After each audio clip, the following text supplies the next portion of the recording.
maintindihan at di mo malaman kung saan ka tutungo.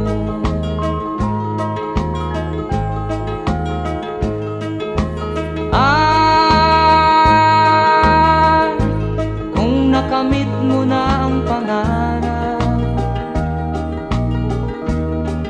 di pa rin masiyahan ang nais mo'y madagdagan.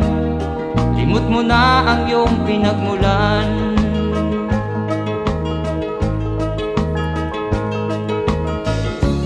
Bakit nga ba ganito? Ang tao'y walang kasiyahan.